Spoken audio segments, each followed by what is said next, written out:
Ok, começou. Boa noite, né, para a turma. Nosso grupo é composto por mim, Maiara, a Andressa, o Rick, a Stephanie e a Tainara.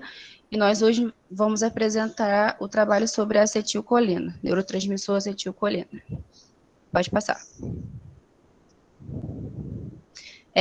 A acetilcolina, como eu falei, é um hormônio de neurotransmissor que é produzido no sistema nervoso central e periférico.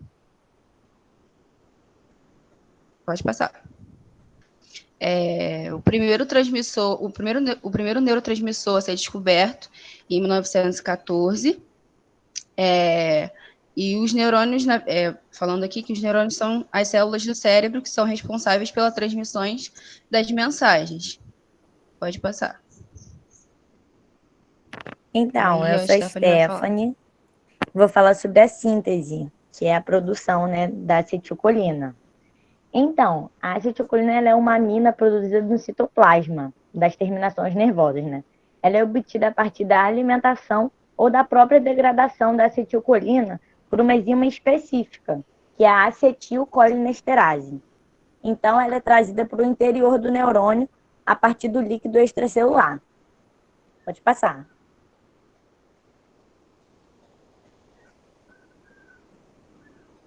Então, a acetilcolina, a colina, ela vai participar de uma reação de acetização com a acetil.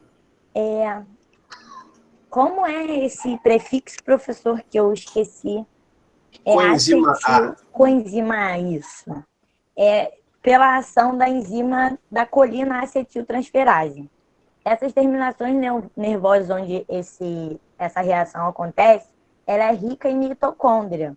E a mitocôndria que disponibiliza essa acetilcoenzima A, que é necessária para essa reação. Pode passar. Volta aqui rapidinho. Volta aí, Andressa, rapidão. Desculpa, aqui. Aí em cima tá falando que a acetilcoenzima A mais a colina é igual a acetilcolina. Que essa é basicamente, né, a fórmula. Tem aquela fórmula química lá, mas como é bem complexa, eu nem entrei nela. Pode passar agora. Então, a última etapa da síntese é onde ocorre a captação da acetilcolina pelas vesículas sinápticas.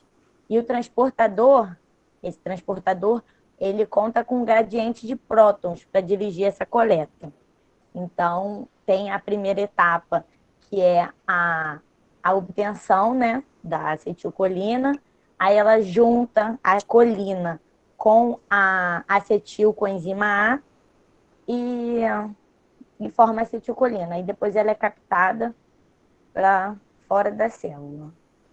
Pode passar o próximo.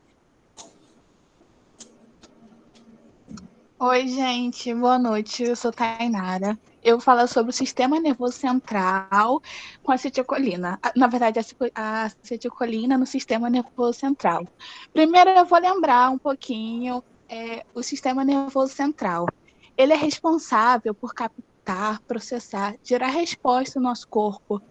E devido à presença dele, somos capazes de sentir, reagir a diferentes alterações.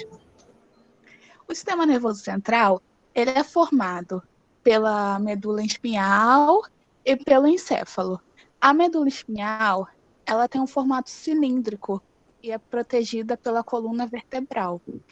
E o encéfalo ele é dividido em 3 partes. Dá para ver aqui no slide, que é o cérebro, o tronco encefálico e o cerebelo. Pode passar, Andressa. Tá. Agora eu vou falar sobre acetilcolina no sistema nervoso central, que vai entrar no assunto principal.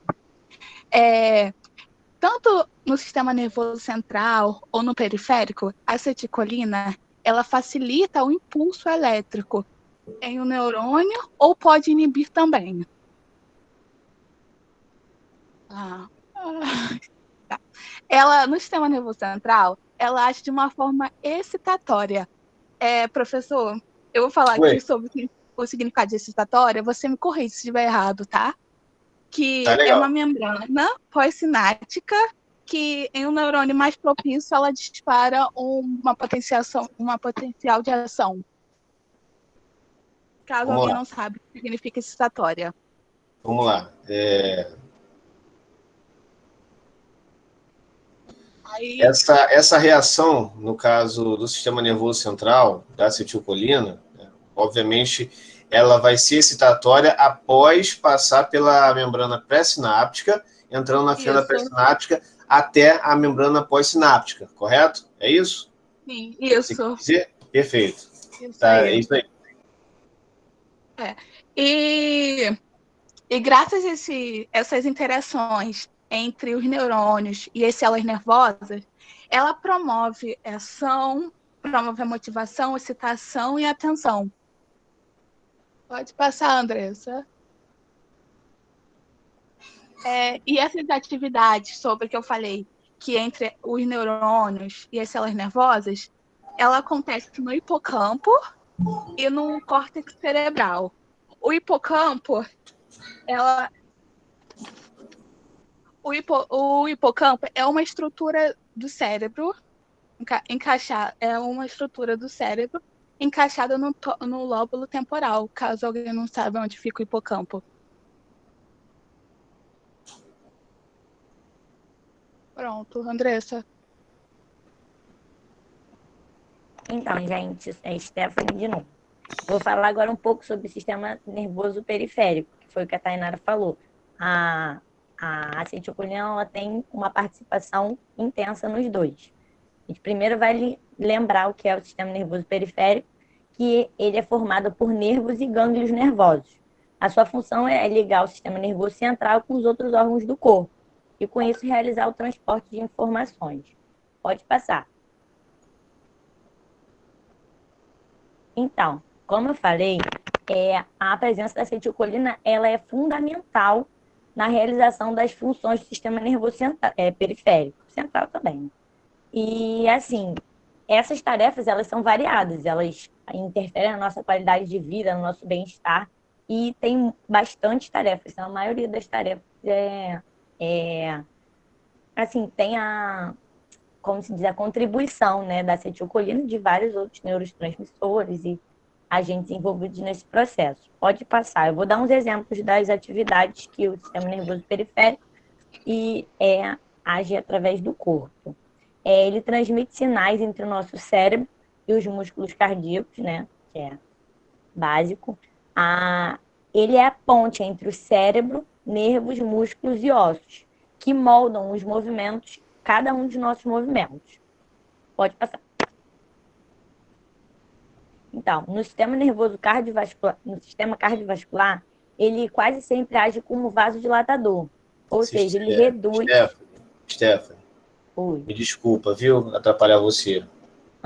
Deixa-me só entrar em contato com a Bruna aqui. Bruna, localiza a Andressa entre os contatos e fixa a Andressa para você poder visualizar a apresentação dela. E me dá um feedback se conseguiu. Tá bom, Bruna? É fixa naquele... É tipo um grampinho que tem. Foi? Agora eu consegui. Ótimo, perfeito. Desculpa aí, tá, Stephanie? Segue aí. Que isso. Aí, continuando, que é as funções, ele favorece as contrações digestivas do sistema gastrointestinal e no trato urinário ele promove a sensação voluntária de evacuação. Próximo slide. Aí agora eu vou deixar com o Rick. Boa noite, professor. Eu vou falar sobre a degradação da acetilcolina. Não sei se está bom o áudio, porque onde eu estou não está muito favorável, né? Mas acho que dá para falar. Para que exerça sua função corretamente, a acetilcolina deve ser removida ou inativada de acordo com a demanda de tempo para cada resposta sináptica específica pretendida, né? Aí, logo embaixo. A enzima acetilcolinesterase, é um nome até um pouco complicado de se falar, né? Catalisa a hidrólise da acetilcolina, liberando colina no líquido extracelular, que pode ser aproveitada nos processos de síntese naturais. Pode passar. Pausa rápida. Volta lá um pouquinho, por favor.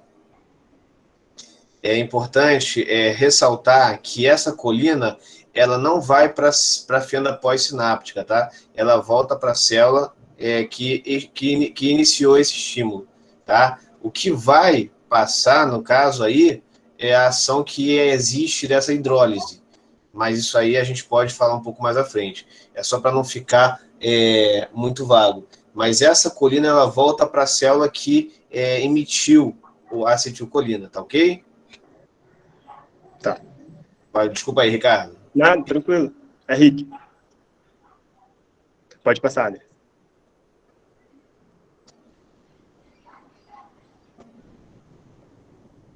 Tá. Eu vou falar sobre as rotas da acetilcolina, né? A primeira rota principal origina-se da área tegmentar dorsal, projeta-se para o tálamo. Essa rota é parte do sistema de ativação reticular gama, de estímulos do tronco cerebral para o tálamo e o córtex, que comanda o nível de excitação e vigília. A segunda rota da acetilcolina começa no núcleo septal e envia os seus axônios através do fórnix para chegar ao hipocampo. Pode passar.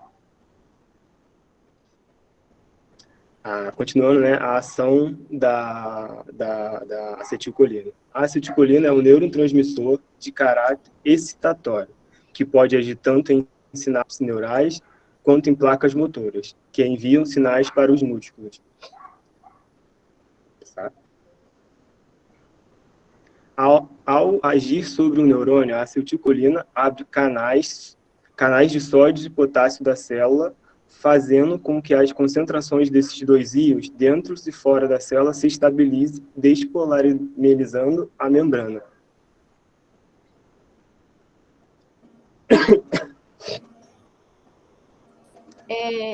Essa parte eu vou falar, mas é porque a menina mandou mensagem aqui falando que tem uma menina que não está conseguindo entrar. Carol, olha, alguém pode mandar, por favor, o link novamente? É aquele link, tá, gente? A recepção está sendo automática, eu não estou nem precisando clicar aqui. Assim que aparecia na minha tela, ela entra. Pode continuar? Por favor, fique à vontade. Então, eu vou falar sobre o aumento ou a perda, né, o déficit da acetilcolina no organismo. Se ela for diminuída ou aumentada, pode ter diversos problemas de saúde, como intoxicação, irregularidade dos batimentos cardíacos, espasmos musculares, fraqueza muscular, vômitos, dentre outros tipos de sintomas. Pode passar para mim, por favor. Como eu disse, né? Acontecem muitos processos no nosso corpo e as coisas podem, por às vezes, dar errado. Talvez não seja surpreendente que um sistema tão vasto e complexo como o sistema nervoso humano esteja suscetível a problemas. Pode passar. Vou me basear aqui minha parte no Word. Só um minutinho que eu vou abrir aqui.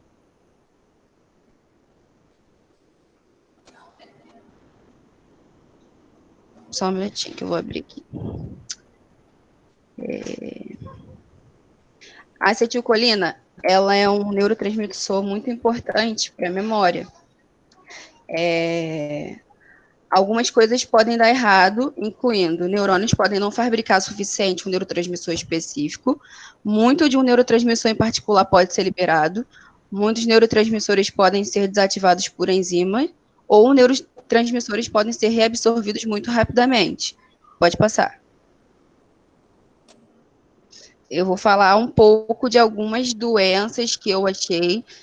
Carlos, se também tiver algum errinho, você me corrige, tá? Porque eu pesquisei até bastante com relação a isso. Eu achei três doenças, assim, que têm bastante ligação com a acetilcolina, que é o Alzheimer, a miastenia graves e o Parkinson. Como eu falei, né, ela tem uma grande ligação com a memória. E a falta da acetilcolina no corpo, ela pode desencadear diversas doenças neurológicas, tal como a doença de Alzheimer, visto que os neurônios centrais da acetilcolina, elas deteriorizam-se nessa doença degenerativa, prejudicando a memória, né? E as pessoas que são portadores de Alzheimer, elas têm um nível muito baixo de acetilcolina no cérebro. Existem fármacos, pelo que eu li, medicações que são inibidores da colinesterase. Elas travam e inibem as enzimas de destruir a acetilcolina, quando ela passa de uma célula para outra. Isso significa que a acetilcolina que existe em menores concentrações nas pessoas com doença de Alzheimer não é destruída tão rapidamente como esse fármaco, o que leva a uma maior possibilidade de passar para uma célula nervosa seguinte. Pode passar, por favor. Aí tem, né, o cérebro de uma pessoa normal e o cérebro de uma pessoa portadora de Alzheimer. Pode passar. Então, a miastenia, essa aqui me chamou mais atenção. Ela é uma doença autoimune que atinge as chamadas junções neuromusculares, que são regiões espalhadas pelo corpo todo, onde os neurônios entram em contato com os músculos. A principal característica dessa doença é a fraqueza muscular. O que acontece? São distúrbios nos receptores de acetilcolina, que são localizados nas placas existentes entre os nervos e os músculos. Isso aí vai interferir na transmissão do impulso nervoso e provoca o enfraquecimento. Os pacientes com a miastenia, eles geralmente apresentam fadiga extrema, fraqueza muscular, como eu falei, dificuldade para mastigar, para engolir, falta de ar, voz anasalada, pálpebras caídas e visão dupla, que é diplopia. Pode passar. Aí, tá, essa imagenzinha está explicando da mesma forma do Alzheimer. O paciente sem a miastenia e o paciente com a miastenia. Nesse caso, o que acontece não é diretamente no neurotransmissor, é nos receptores que são responsáveis por captar a acetilcolina. Pode passar. Aí, nessa parte, vem explicando toda a ação da acetilcolina na musculatura. Pode passar, por favor. E aqui a questão da diplopia e da fraqueza muscular. Geralmente, pelo que eu pesquisei também, sempre atinge mais um lado. O paciente ele tem mais fraqueza muscular de um lado da vista do que da outra. Essa primeira imagem é a diplopia, que é a visão duplicada. Pode passar. Então, doença de Parkinson. O que vai acontecer na doença de Parkinson?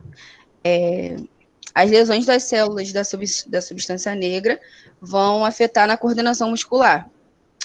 Essa lesão ela vai provocar uma ruptura do equilíbrio entre a dopamina e a acetilcolina, ambos envolvidos no controle do movimento. Pode passar para mim, por favor.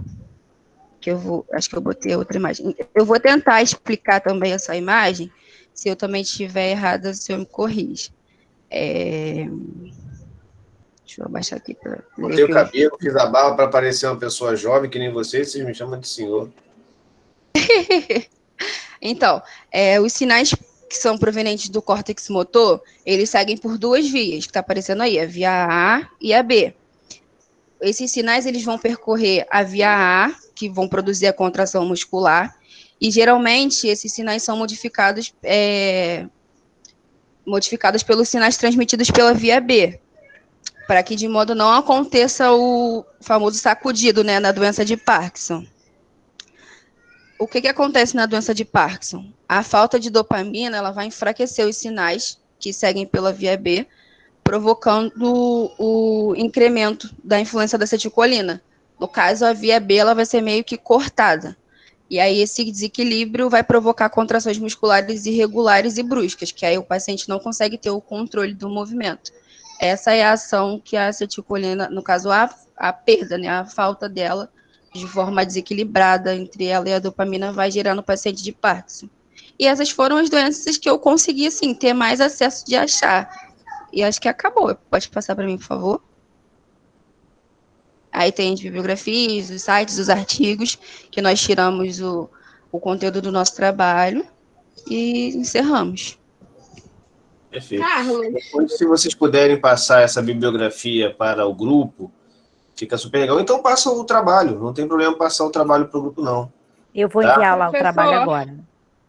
Oi, Tainara, pode falar. Antes de terminar, é que eu não entendi. Tipo, quando eu fui estudar, eu vi que a acetilcolina ela tem um receptor colinérgico, né? E que eu não entendi, né? Que é uma proteína, mas ela que é uma proteína integral gerada pela acetilcolina. Então, vamos lá. Fala, desculpa. E agora ela não faz mais, ela parou de se comunicar no sistema nervoso central, aí por isso que veio o Alzheimer, que eu não entendi. E eu procurei, mas não consegui em nenhum lugar que eu pudesse me explicar isso. Andressa, pode compartilhar novamente, por favor? Para eu poder explicar isso para vocês. Antes, enquanto ela vai compartilhando, deixa eu só explicar para vocês. Se quiser abrir o slide, já botei no grupo. Vamos lá. O que a gente precisa entender é o seguinte, o que de fato o neurotransmissor ele é, né? A própria palavra já mostra o que é um neurotransmissor. É algum tipo de motorista, né? Algum tipo de intermediário, tá ok? Que vai estar gerando uma função em um sistema específico. Então, o neuro, né, já mostra que o sistema é o nervoso. Então, neurotransmissor. Na verdade, a acetilcolina, assim como dopamina, o GABA de semana que vem, todos eles são mediadores entre dois sistemas, no caso, aí entre duas células, tá? E isso vai percorrer mais células se for necessário. Então, entendendo que, na verdade, a acetilcolina ela é um mediador, um neurotransmissor, nós podemos, então, perceber que a passagem de informação de um neurônio para outro depende de algum mediador. Que no caso aqui, estudando, né, a gente está falando da acetilcolina. Ela é sintetizada, como já foi falado, e na hora que ela vai ser liberada na fenda sináptica, e obviamente ela não é liberada aleatoriamente ou de forma totalmente à vontade, ela vai ser liberada basicamente por conta de uma despolarização que ocorre na célula, tá? Só lembrando lá, né, do que acontece na bioquímica, né?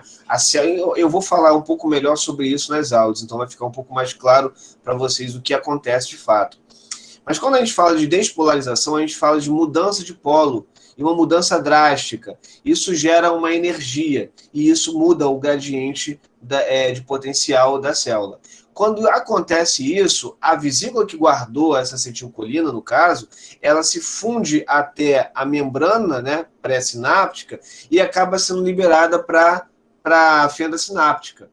Então, a acetilcolina está ali na fenda sináptica e ela vai entrar em contato direto com uma proteína, ou melhor dizendo, um canal, né, uma porta, né, que vai servir de entrada para algum elemento na célula seguinte.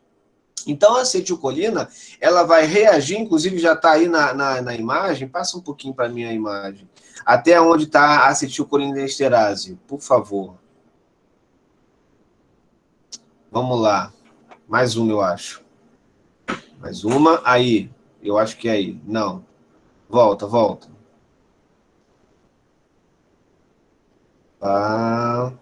Transportador. Não. Volta mais uma, por favor. Aí é a síntese. Tá. Tudo bem. Não tá aí. Não tem problema. Né? Então, o que acontece é o seguinte...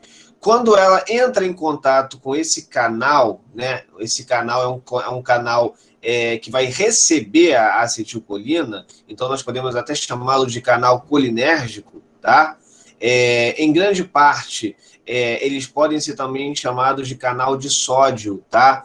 Porque não é o acetato nem a colina que vão partir para dentro da célula seguinte. Na verdade, a reação da acetilcolina, a hidrólise da acetilcolina, vai permitir que a molécula, no caso a proteína, o canal, ele se deforme, permitindo a passagem de um elemento, que no caso aí é o sódio.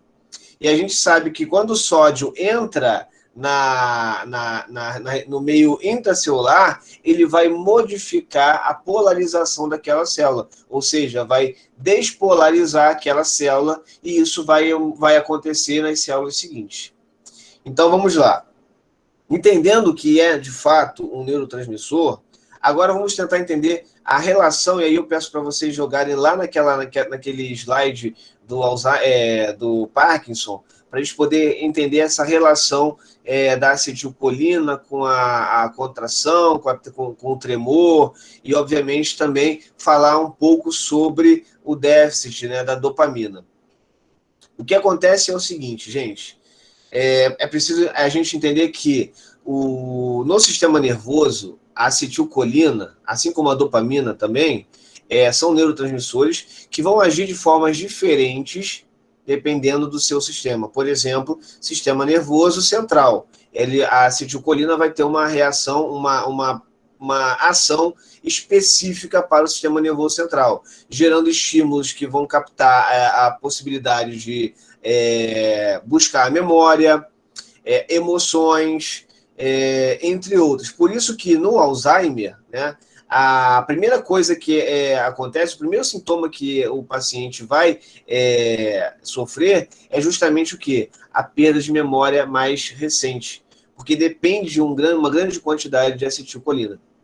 Então, no caso aí, as sinapses, para permitir que essa memória ela se funda a uma memória um pouco mais antiga, é necessário, então, que haja essa produção, essa liberação de acetilcolina. Na falta dela, você acaba tendo lapsos de memória, principalmente as de memória curta, né? A memória a curto prazo.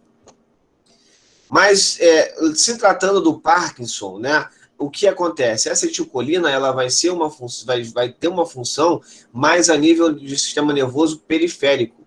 Ou seja, a ação que a acetilcolina vai ter no sistema nervoso periférico vai ser de estimular a contração muscular.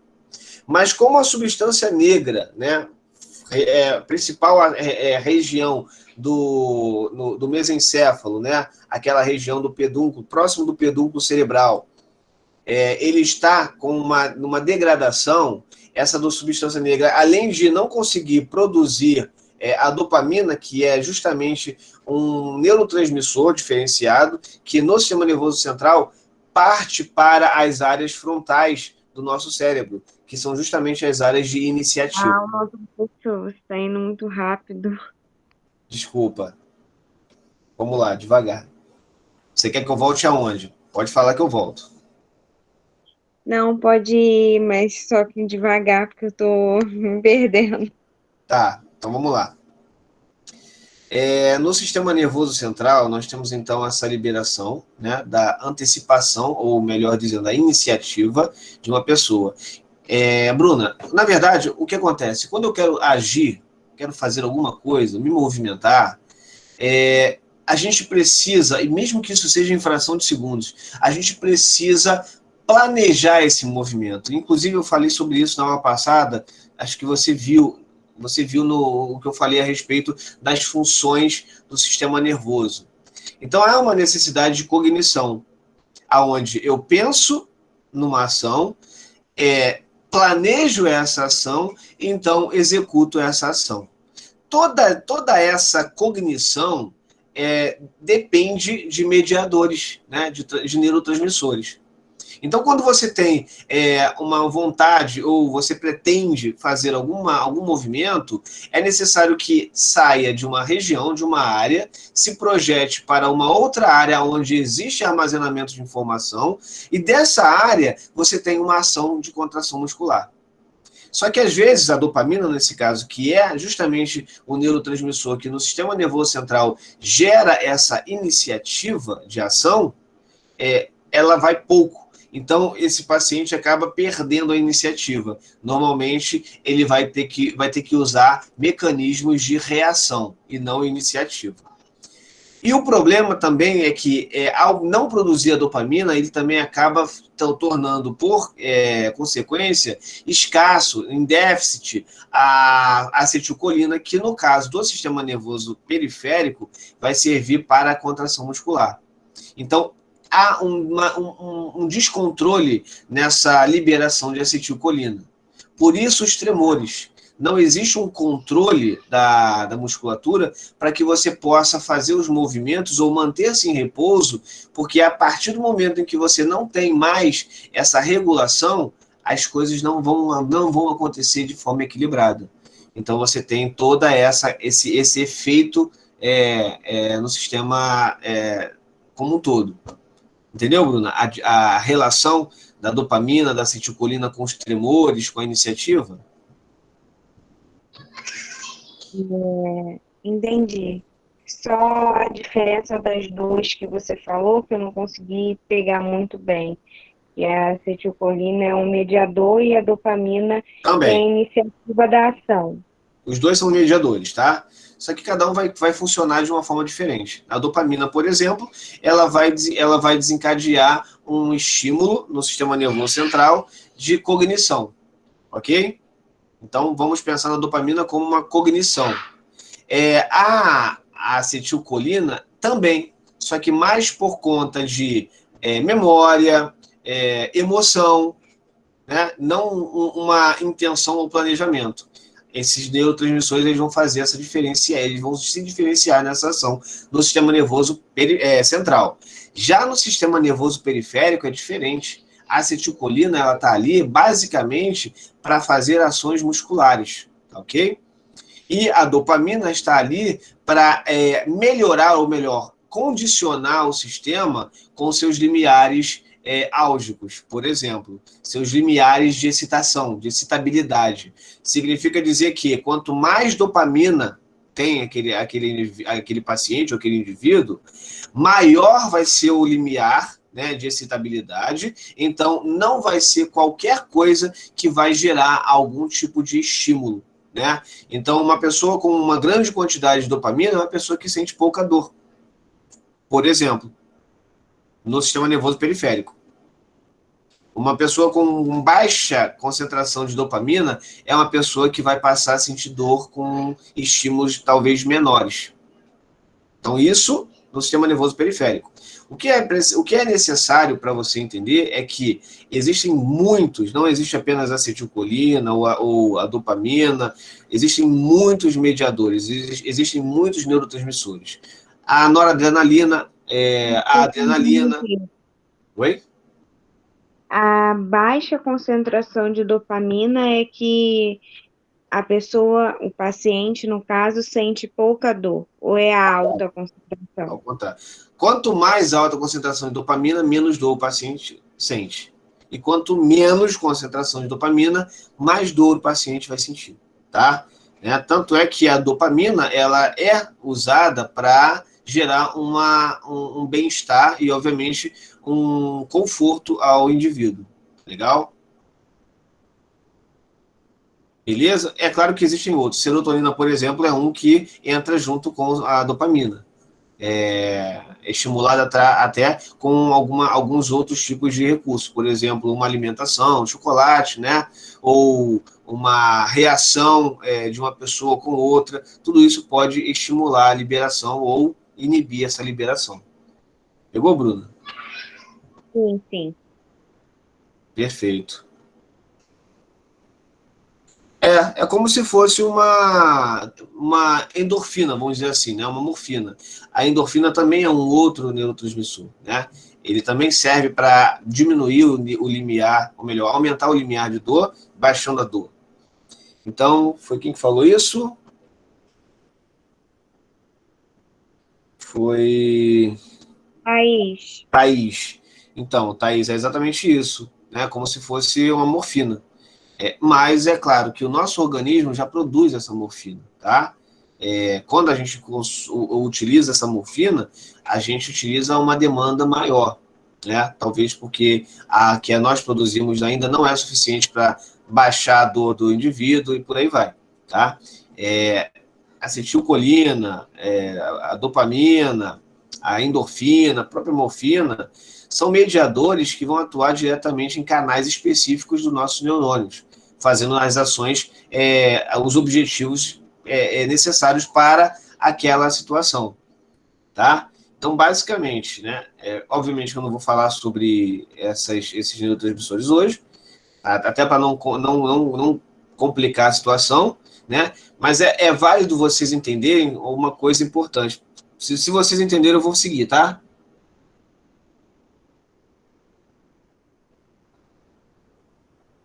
Beleza. Vou seguir. Então, o que acontece? Seguindo aqui, acetilcolina, voltando para a acetilcolina.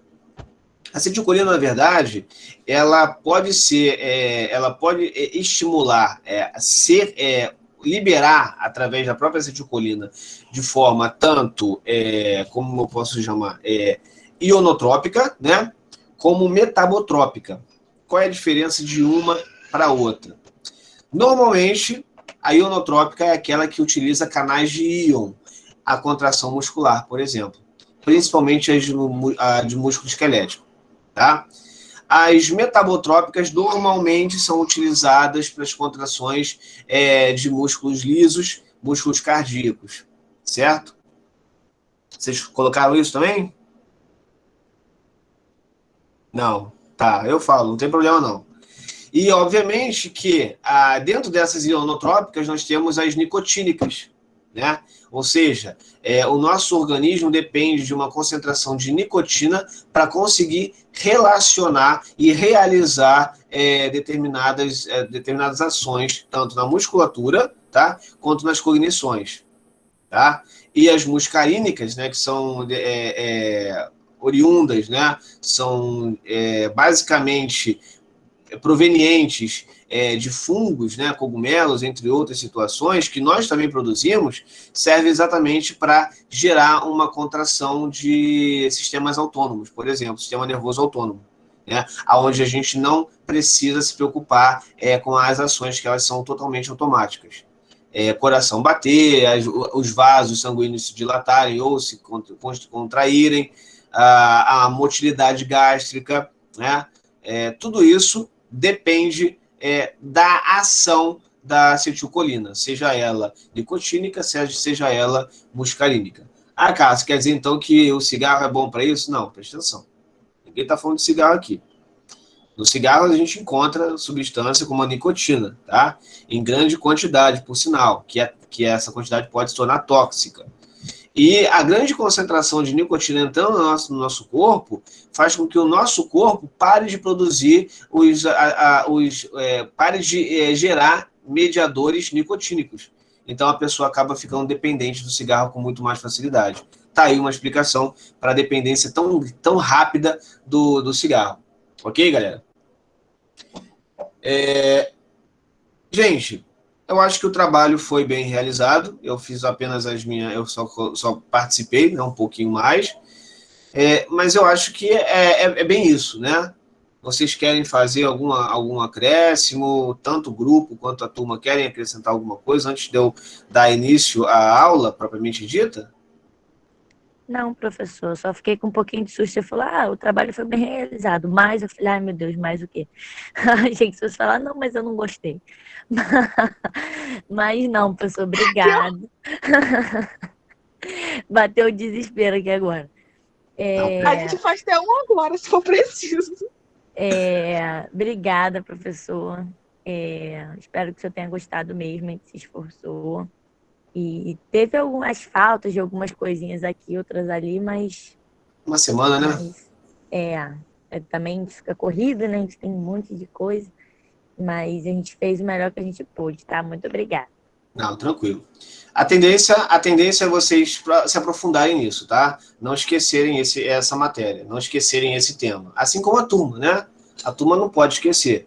Vai ser importante para o futuro de vocês em relação às doenças que vocês vão estudar. né? Quando falarmos sobre Alzheimer, quando falarmos sobre Parkinson, quando falarmos sobre miastenia graves. Só um outro, ainda bem que eu lembrei, só uma outra condição aí em relação à miastenia graves é o seguinte: essa doença é uma doença autoimune. E os anticorpos do nosso próprio organismo, nós produzimos esses anticorpos, eles se prendem aos canais nicotínicos. E isso impede que nicotínicos não,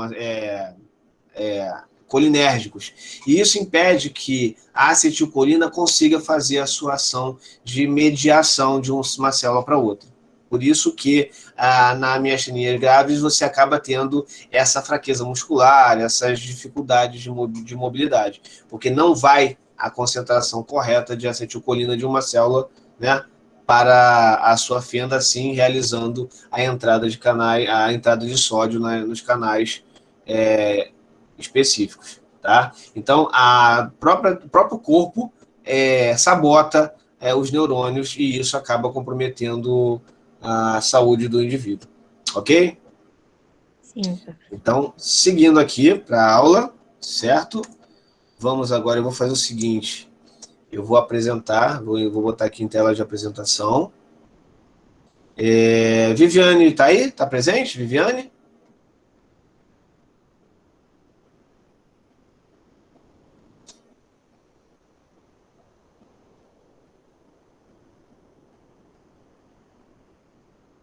Tudo bem. Oi, Viviane. Bom, show de bola. Bom que você está aí. Eu vou fazer o seguinte. Eu vou começar a apresentação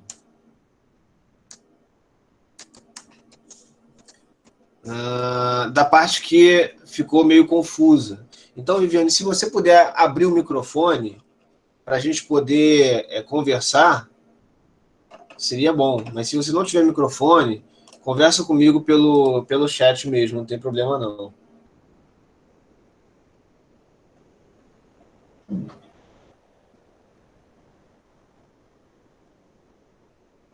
Então vamos lá, Viviane, me diz qual é a dúvida que você tem em relação a esse tema, né? Você parou nesse tema e acabou criando uma certa dúvida. E eu preciso que você me passe essa dúvida para eu tentar explanar um pouco mais para os colegas.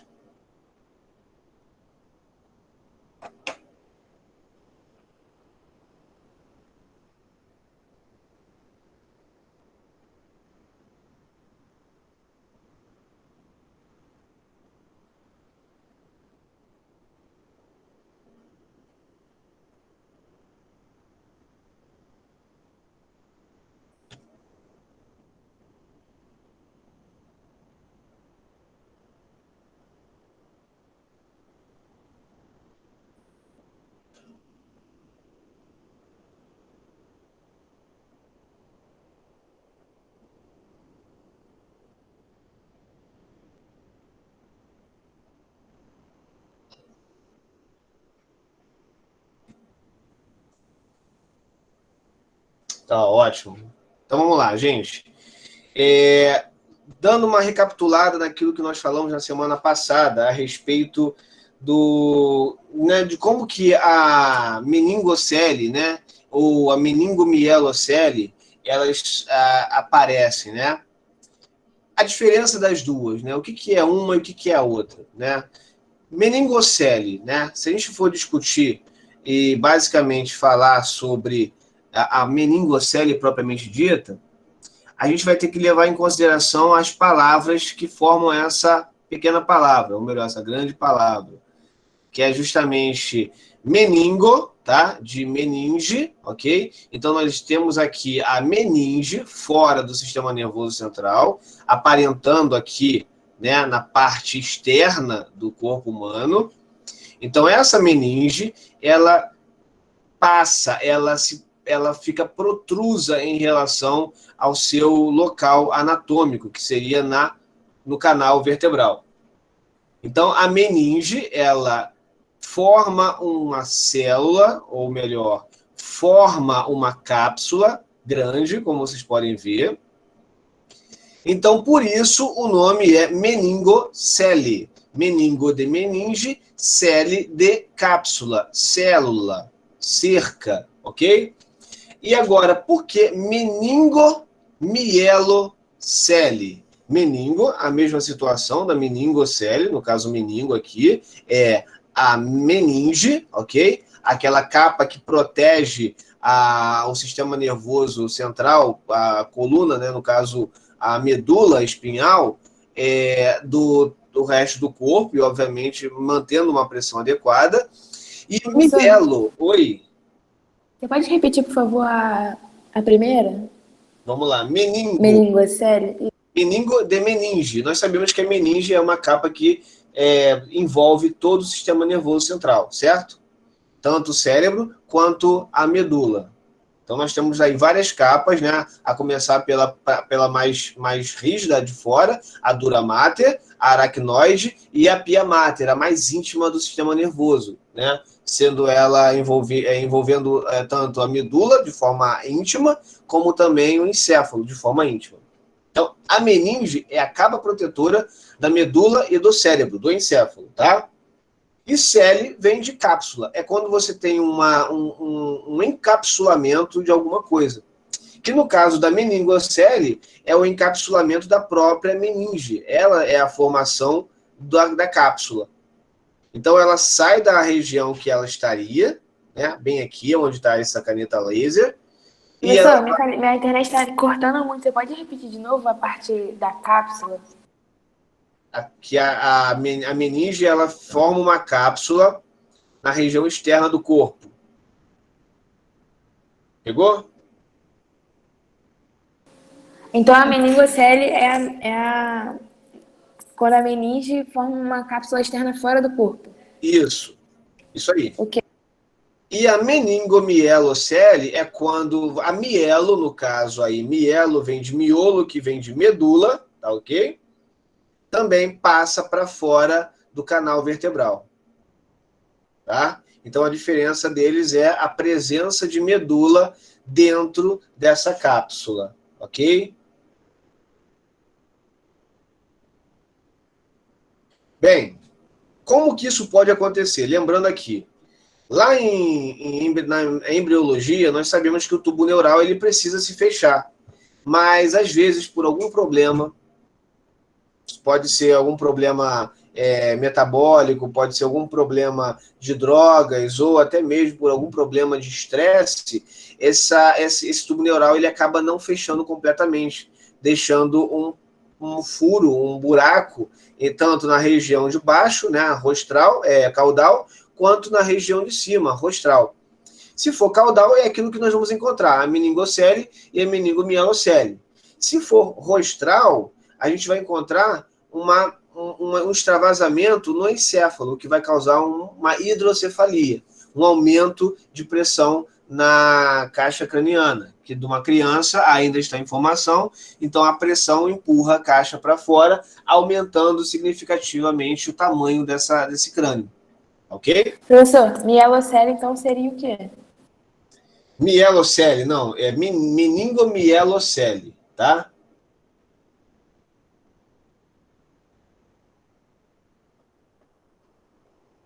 Ok, mas separando, tipo, meningo e mielocele. Meninge, mielo, medula, cele, cápsula.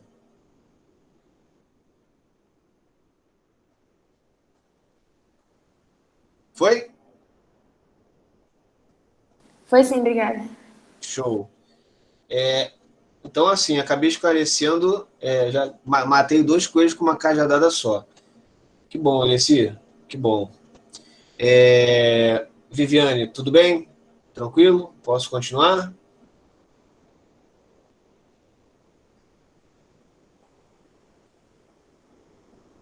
Professor? Oi, pode falar. Diga aí. Pode falar um pouco mais sobre a hidrocefalia? Aham. Então, para falar da hidrocefalia, me deixa vir aqui nessa imagem que eu mostrei na semana passada. Né? Eu falei com vocês sobre o canal central da medula, né? Eu falei com vocês um pouquinho sobre a cavidade do romboencéfalo, que na verdade é o 4º ventrículo. Então, a partir daí, a gente já pode começar a pensar na hidrocefalia. Tanto o quarto ventrículo, quanto o terceiro ventrículo, quanto os ventrículos laterais, eles têm uma função específica que eu vou falar um pouco mais na frente, mas eu vou até antecipar. A função desses ventrículos é produzir o líquido Meu Deus do céu, o que aconteceu comigo? O licor, tá? Que é o o que é isso, gente? Não tá saindo? Raque de medular, não é não? Não. Vai aparecer, vai chegar. Pelo amor de Deus. Céfalo-raquidiano, não, professor? Céfalo-raquidiano, muito obrigado. É isso aí. Líquido céfalo-raquidiano. Isso nunca aconteceu comigo, não. Pelo menos não nesses últimos anos. Tem que ver isso aí que está acontecendo comigo. Mas vamos lá. Tanto o quarto, o terceiro, quanto os laterais, principalmente os laterais, eles vão produzir esse líquido céfalo-raquidiano, ok? Então, eles produzem, obviamente, a outra região que vai absorver novamente vai ser a aracnoide, né, que é uma meninge, né? Então, a aracnoide, ela absorve enquanto esses ventrículos produzem.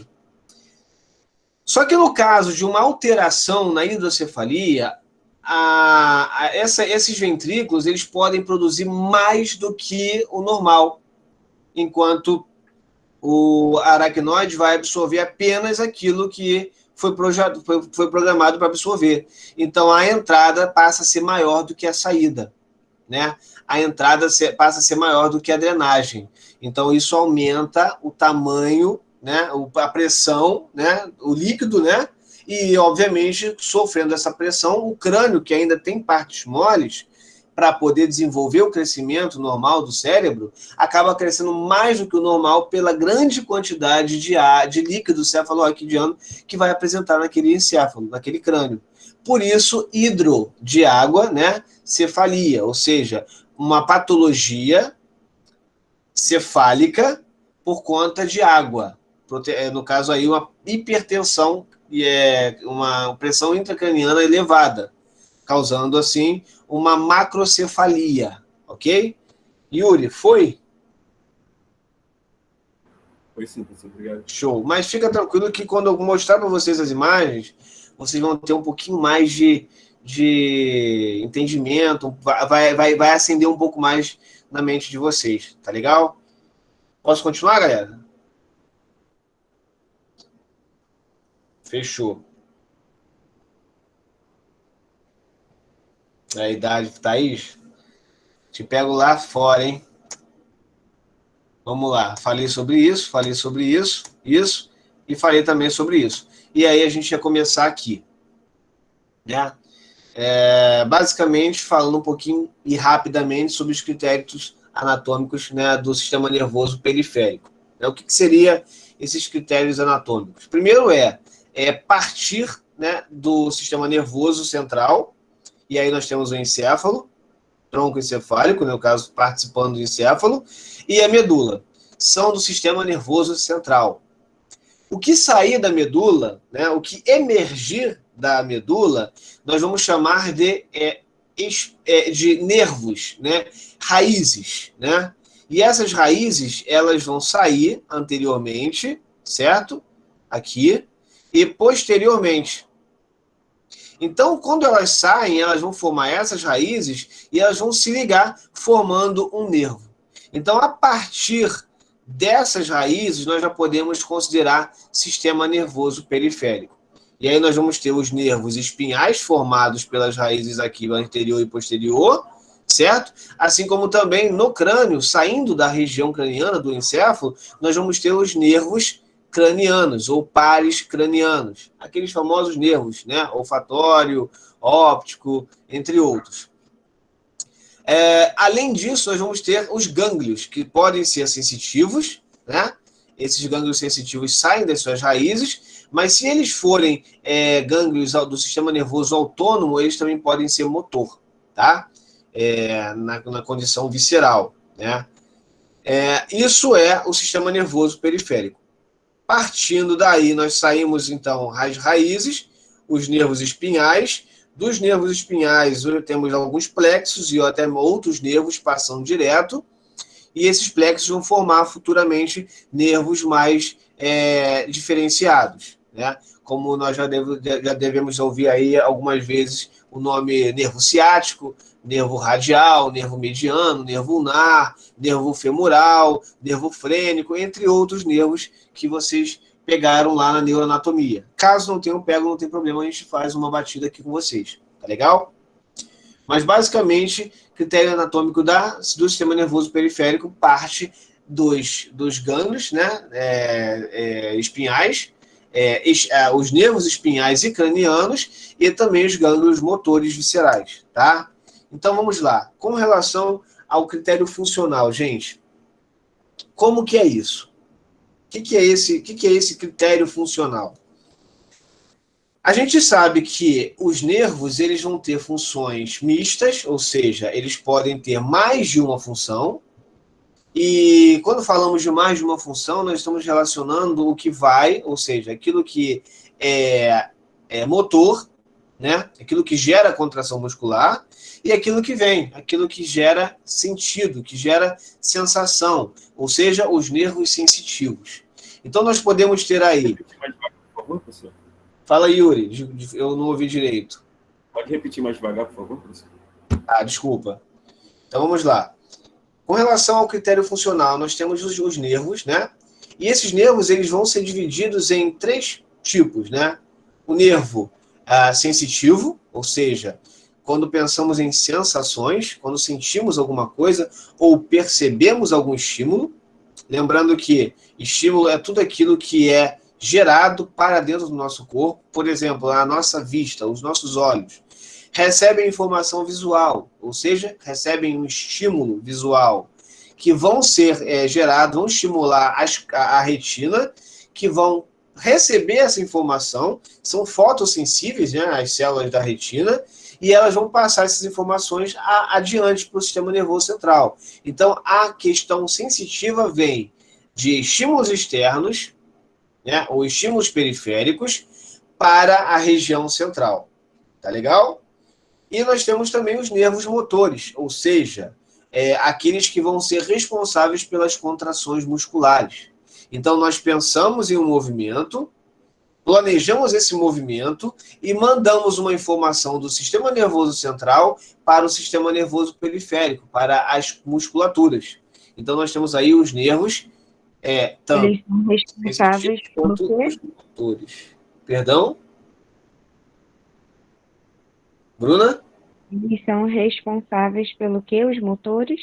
Os motores são responsáveis por transmitir a informação do encéfalo, do sistema nervoso central, para as terminações nervosas que vão transmitir para a contração muscular.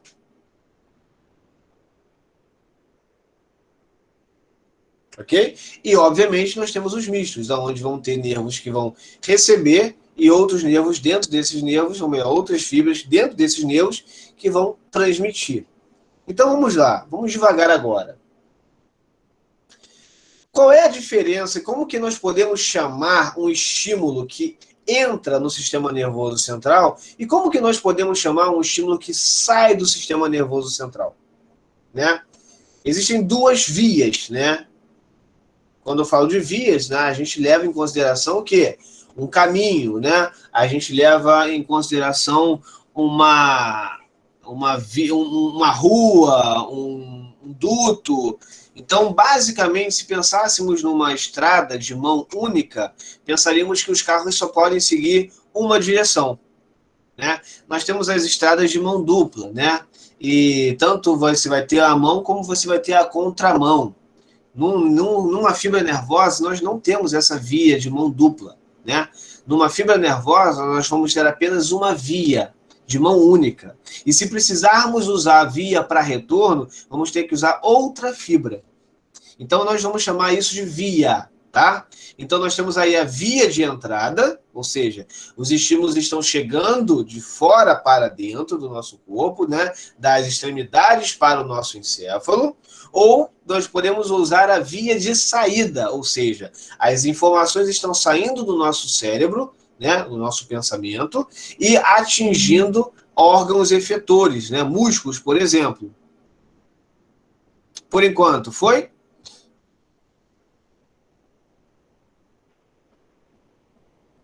Não entendi não, professor. Repete, por favor. Vamos lá. Com relação às vias, né, Yuri? Isso, positivo. Então, vamos lá. Quando eu falo de via, eu falo de um caminho, correto, Yuri? Deixa o microfone aberto, até para você trocar comigo aqui.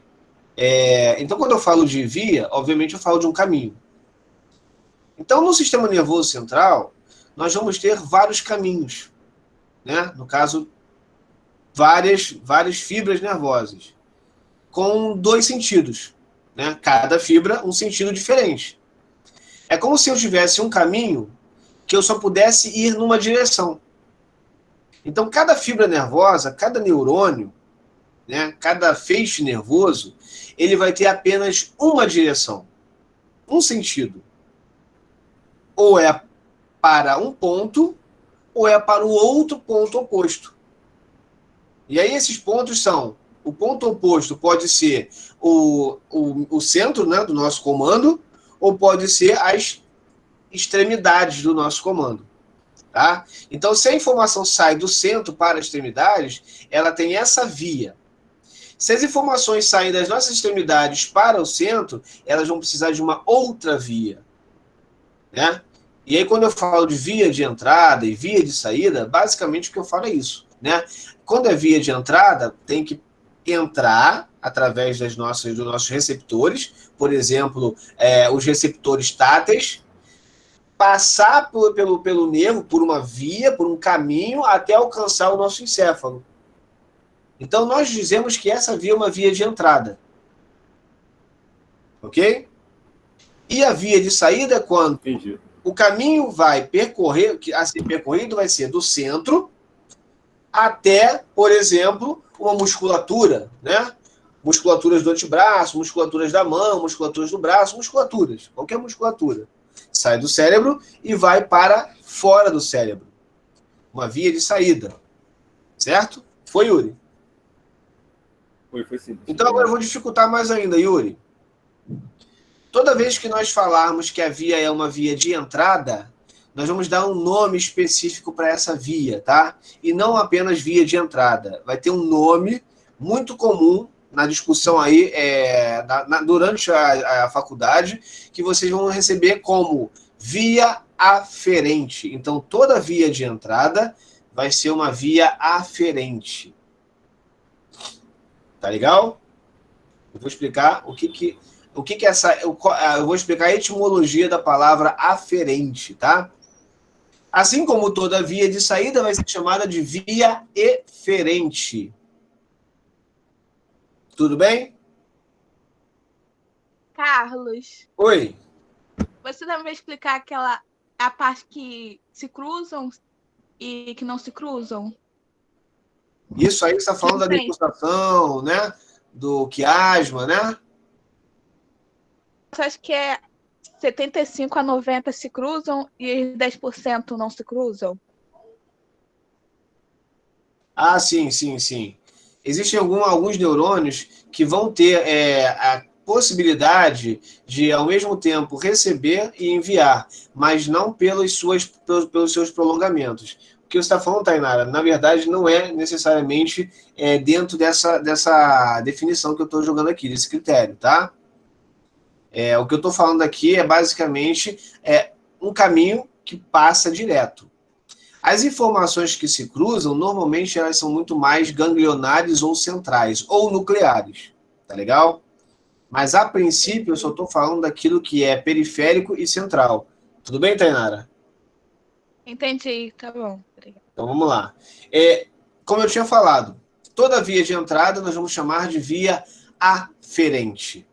E toda via de saída nós vamos chamar de via eferente, tá? E por que esse A antes do ferente e esse E antes do ferente? O A, basicamente, é de recepção, tá? É quando você tem a condição de trazer para próximo. E o E é quando você quer externar, exteriorizar. Então, você tem uma aferência ou você tem uma eferência, tá? Então, esse E é de externar e esse A é de aproximar, tá? Então, a gente pode até lembrar de alguns casos aí, até umas brincadeiras que os médicos fazem com a gente, quando a gente procura um e a gente pede, a gente está muito nervoso e tal, e aí alguns assim falam desse jeito. Ah, doutor, pelo amor de Deus, tira a minha pressão aqui que eu não estou me sentindo bem.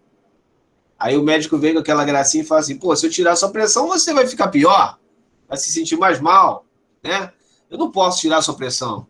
Eu vou fazer o seguinte, eu vou aferir a sua pressão. Devem ter já ouvido essa brincadeira em algum lugar. Pelo visto, não. Pois é. É normal que a gente... Tá aí já ouviu essa brincadeira. Ah, Jefferson brinca com a gente direto com isso, com respiratória 1. É direto. Por quê? Porque, na verdade, quando a gente fala de aferir alguma coisa, a gente fala de medir, de analisar, de buscar uma informação. Então, quando eu vou aferir a pressão de alguém, eu vou perceber a pressão dessa pessoa por algum instrumento. Quando eu vou aferir a temperatura de alguém, eu vou perceber essa temperatura através de um termômetro. Então, quando eu vou aferir, eu vou, na verdade, coletar dados. Então, uma via aferente coleta dados. Então, dados ou estímulos ou informações que são externas são coletadas, são aferidas. Como, por exemplo, para eu enxergar alguma coisa, eu preciso coletar dados dessa coisa, né? A luz que brilha, né, nesse objeto vai refletir e eu vou conseguir coletar as informações ou os estímulos visuais desse objeto. Se eu quiser aferir o som de alguma coisa, eu vou ouvir através do meu... Fala aí, João. Fala, professor. Então eu posso falar que nervos sensitivos são canais aferentes? São vias aferentes, perfeitamente. Então, todo nervo sensitivo é uma via aferente. Perfeitamente. Você entendeu. Não vai errar na prova, com certeza. Eu tenho a total certeza de que isso você só vai errar na prova se chutar. Já a via eferente é o quê? É o contrário. Se você coleta dados com a via aferente, com a via eferente você transmite dados. Você transmite informação. Você transmite estímulo. Aí já é os nervos motores, né? Exatamente. Isso aí, Bruna. Perfeitamente. Então, os nervos que vão gerar contração muscular são os nervos, são as vias eferentes. Partem do sistema nervoso central, processados, e vão até os seus órgãos efetores ou efetuadores. Musculaturas, glândulas que podem se contrair, secretando algum tipo de substância ou enzima, e até mesmo as próprias células, né? Então, basicamente, nós temos essa relação aí, ok? Pelo que eu percebi dos comentários, né, do João, da Bruna,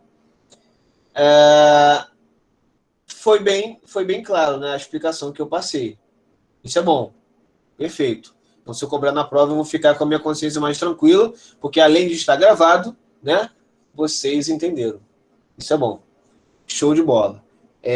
Eu vou seguir, tá, galera? Caso ainda tenha uma pressão psicológica aí braba. Pelo menos você já sabe que eu posso pedir isso na prova. É uma questão a mais. Certo? Então, vamos lá. Galera, claro que nós falamos de sistema nervoso central, né, um pouco, né, das condições do sistema nervoso central. Falamos um pouco do critério anatômico do sistema nervoso periférico, mas o sistema nervoso autônomo a gente acabou não falando. que seria esse sistema nervoso autônomo, gente? É automático, né? É aquilo que independe da nossa intenção. É aquilo que é involuntário, que acontece por condições de homeostase, por exemplo, por condições de crises relacionadas ao organismo ou ao ambiente. Eu vou dar alguns exemplos aqui para vocês com relação a isso, tá? Vamos lá. Eu quero que todo mundo agora, né, eu vou contar em 10 segundos, e eu quero que vocês me expliquem, tá, em apenas uma frase, tá, o que significa parasimpático e simpático. Vocês têm 10 segundos para me responder isso. Quem não responder só vai ter 8 na prova. Estou contando. 10, 9, 8, 7, 6, simpático é fuga, 5, parasimpático 4, 3, 2, 1. Acabou o tempo. Todo mundo só vai fazer prova com 8 pontos. Tirando o Henrique, que falou antes disso. Mas ele falou sobre luta e fuga. Não me explicou o que é parasimpático e simpático. Todo mundo, sem tirar e sem pôr, sem tirar e sem colocar, vão ficar sem 2 pontos na prova. Professor. Oi. Tá, o parasimpático é todos os órgãos que funcionam, tipo, involuntariamente, né? Sem independência, sem controle, correto? Eu vou explicar para vocês. Eu primeiro fiz uma brincadeira, Wilson, para saber como que vocês iam lidar com essa pressão. É claro que eu não vou fazer isso com vocês. A prova vale 10. Ok? Então eu vou explicar, Wilson, fica tranquilo. Galera, me expliquem, alguém pode abrir o microfone e me descrever, no caso, descrever qual foi a reação ou a sensação que vocês tiveram quando eu falei sobre essa proposta? Por favor, alguém.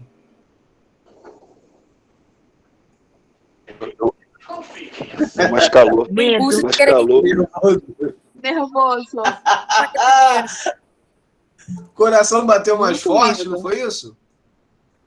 Vocês ficaram com a boca seca, não foi? Nervosismo. Tremeram depois? Deu até Deu branco. até branco. Galera, o que acabou de acontecer? Na verdade, aí sim, utilizando, né, do que o Henrique falou, o mecanismo de luta e fuga, né, acontece exatamente quando o sistema simpático e parasimpático ele precisa ser forçado em grande necessidade, vamos dizer assim. É claro que o sistema nervoso simpático e parasimpático o tempo todo estão trabalhando, tá, gente? Não é somente quando vocês levam susto. Mas é quando vocês levam susto que vocês mais percebem essas alterações, né? O branco aí pode ter sido a claridade que entrou demais aí na vista de vocês, deu branco. Então vamos lá, vamos começar pelo simpático, galera. Vamos começar pelo lado direito aí da tela, gente. Vamos começar pelo simpático. O que é falar de simpático, né? Vamos pensar que simpático, e aí para ficar mais fácil, né? É aquilo que nos gera na gente um ânimo, né? É uma pessoa simpática, uma pessoa que vai animar a gente, né? Vai permitir que a gente fique um pouco mais estimulado. E uma pessoa antipática é uma pessoa que nos deixa um pouquinho mais recuados, né? Uma pessoa parasimpática é uma pessoa que nos bloqueia. Vamos pensar dessa forma. Como que funciona o sistema simpático e simpático. Então, o sistema simpático, obviamente, isso tudo vai acontecer por mecanismos de feedback, sejam eles negativos ou positivos, e aí, depois me lembrem de explicar o que é feedback negativo e positivo para vocês, tá? Ao final dessa explicação. Simpático, galera. Dilatação das pupilas. Então, quando vocês se assustaram com o que eu falei aqui, Se fosse em sala de aula, eu teria dado uma baita de uma pancada no quadro negro para todo mundo pular da cadeira.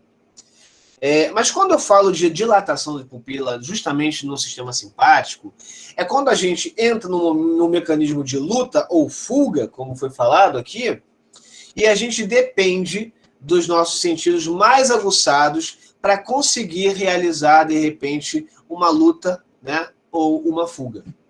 Para a gente brigar ou para a gente correr, a gente precisa ter um pouco mais de percepção do que tem em volta para ganharmos essa vantagem. Então, no momento em que a adrenalina ela aumenta, isso acontece. Simpático o quê? Desculpa, eu não li. Deixa eu voltar aqui. Deixa eu deixar aberto aqui que fica mais fácil para mim. Simpático fuma maconha. Sim, você acaba estimulando algumas áreas que vão gerar essa percepção. E durante o momento em que você está fumando a maconha lá, né? Lembrando que isso é ilegal, né? Você vai ter algumas reações. Então, sim, a maconha estimula o sistema nervoso simpático, aumentando, né, a pupila, né, dilatando a pupila, o que nós chamamos de midríase, ok? Além disso, você vai ter uma sequidão na boca, né, uma diminuição da salivação, porque vai ser inibida, né? A saliva ela é inibida porque outros sistemas foram estimulados pelo sistema simpático. Então, esses sistemas vão lá e bloqueiam a ação de salivação.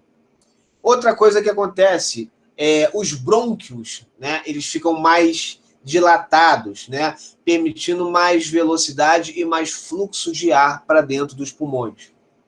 Afinal de contas, se você vai lutar ou se você vai correr, é necessário que você tenha energia suficiente para gerar isso. Alguém falou? Isso tem a ver quando... Normalmente, eu, quando fico nervosa, sinto muita dor no estômago.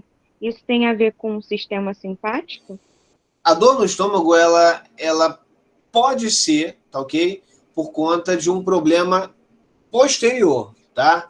Essa dor no estômago, normalmente, a sensação de dor no estômago, ela pode ser por conta da grande carga de adrenalina que você recebeu por algum medo, por algum estresse, tá? Então, isso realmente pode acontecer. Mas não porque o estômago está trabalhando mais, pelo contrário, tá? Em um momento onde você está muito nervosa, o estômago tende a diminuir a sua atividade. Tanto que as produções de enzimas e do suco gástrico, elas são reduzidas, a produção do suco pancreático e da bile, ela é reduzida. Então, basicamente, essa sensação que você sente no estômago pode ser oriunda de algum aspecto adrenérgico que você esteja sofrendo ali. Ou pode ser oriunda de algum problema gástrico que você já tenha. E só aumenta por conta das contrações musculares. Tá ok? Mas, basicamente, quando você tem além da dilatação da pupila e além da diminuição da saliva e aumento dos brônquios, você permite que o ar entre mais, oxigenando mais facilmente os pulmões e trazendo mais oxigênio para a corrente sanguínea, isso vai fazer com que você tenha uma possibilidade de correr ou lutar contra alguma coisa ou contra alguém. Né? No caso aqui de vocês tiveram que lutar para conseguir escrever em 10 segundos. Alguns levaram mais de 10 segundos, né? E muito nervosos. A aceleração cardíaca, ela acontece também, então você tem uma taquicardia. No momento em que eu disse para vocês 10 segundos, o coração de vocês começou a bater forte, vocês sentiram uma palpitação diferente, algumas pessoas sentiram próximo do coração, o estômago, uma dorzinha no estômago. Então, basicamente, vocês perceberam o sistema simpático atuando. Além, né, do fígado começar a liberar para a corrente sanguínea mais glicogênio, porque já que você está oxigenando e já que você precisa de mais energia, então o fígado começa a liberar através da liberação de adrenalina, começa a liberar também glicogênio, né? A glicose hepática.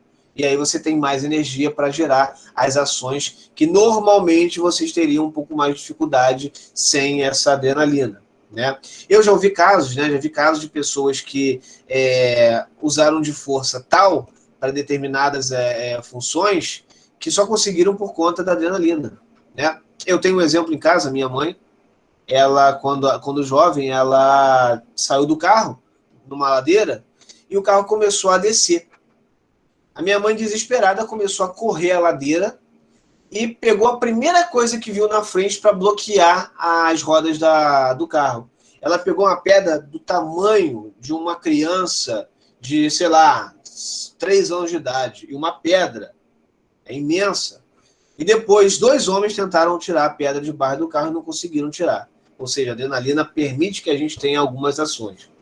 Outra coisa que a adrenalina vai permitir, obviamente, o sistema simpático, ele atua, né, devido à adrenalina, é a produção de mais adrenalina e não adrenalina em detrimento de alguma situação complicada, né?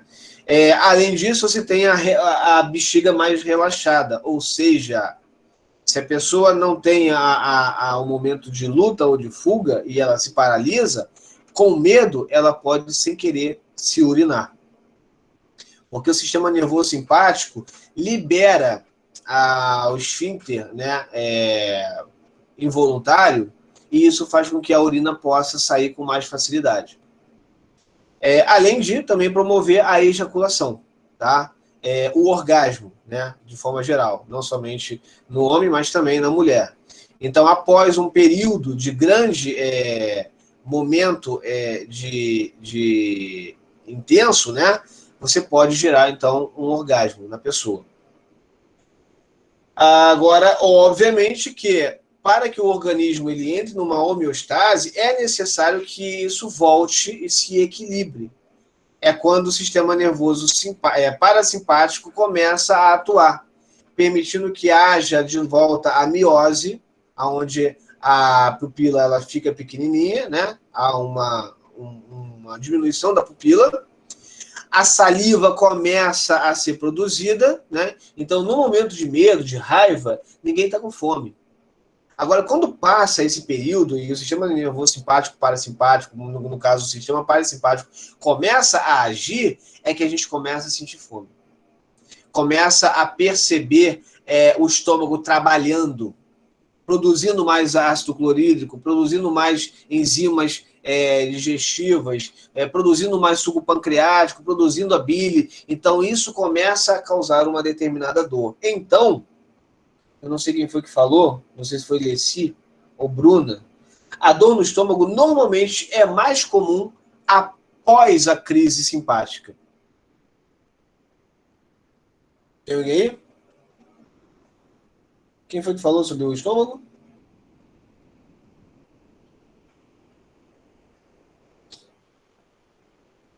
Bruna. Então, Bruna, me confirme aí, você sente essa dor imediatamente ao estresse ou depois de um tempo em que você já passou por aquele estresse?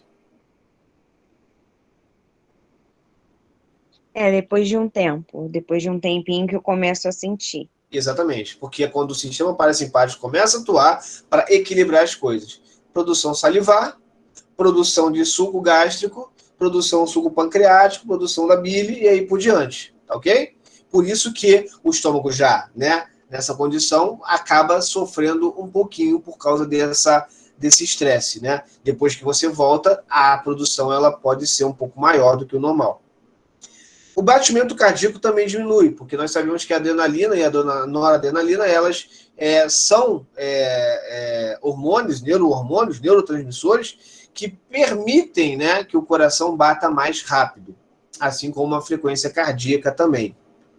A própria adrenalina, ela dilata, né, os brônquios. Então, na redução da adrenalina, a tendência é os brônquios voltarem a diminuir a sua luz, passando uma quantidade um pouco menor de ar para os alvéolos pulmonares.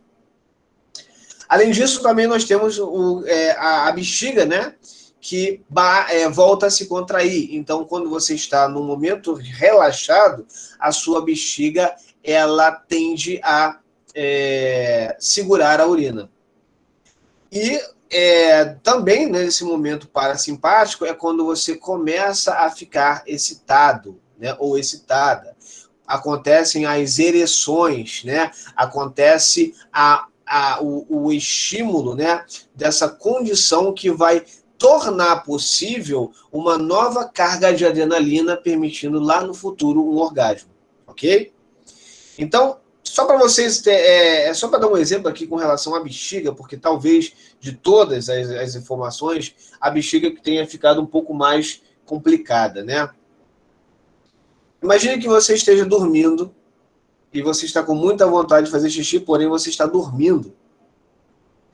É natural que, se você não tem controle da bexiga, você acabe urinando.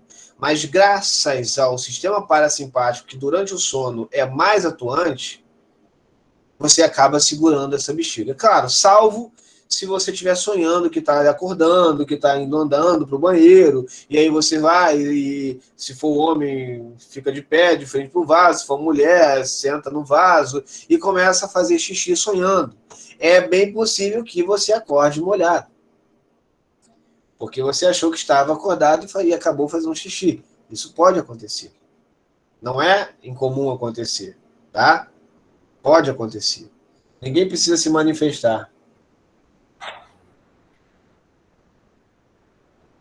Professor? Oi, deixa eu só responder aqui a Thaís com o que ela perguntou aqui, o Yuri, e eu já passo a palavra para você. A Thaís perguntou se, no caso de pessoas com diabetes, se aumenta essa adrenalina acaba fazendo mal.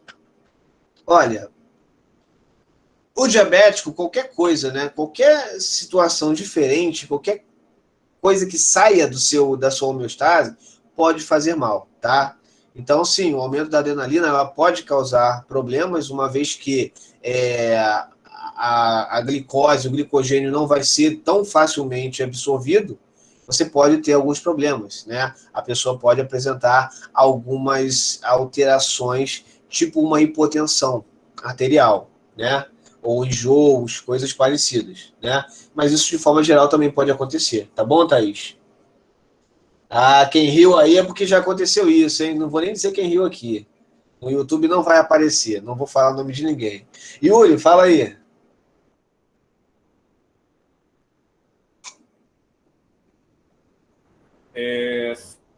Só uma dúvida mesmo. Então, o simpático, ele seria como se fosse um momento de agitação e o parasimpático de normalização?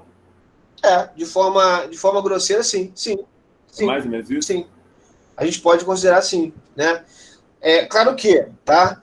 O sistema simpático, o sistema parasimpático, nesse momento, está atuando o tempo todo, tá? Vai chegar um momento em que eu vou precisar enxergar alguma coisa e aí vai precisar da dilatação da pupila, não porque eu esteja nervoso, mas eu quero ler alguma coisa, ou então está muito escuro, então eu vou precisar da pupila dilatada. Então o sistema simpático permite que você enxergue melhor no escuro, né? Então, observe, não é um caso apenas para condições de luta e fuga, mas sim para homeostase, né? Equilíbrio do sistema orgânico do nosso corpo, tá? Só que aí, obviamente, eu dei um exemplo da luta e fuga, mas poderia ser outra coisa. A própria fome vai fazer com que o sistema parasimpático seja mais solicitado. Uma doença onde você perde o apetite faz com que o sistema simpático fique mais aparente. Existem outras situações. O frio, né? Você pode começar a se arrepiar, tremer.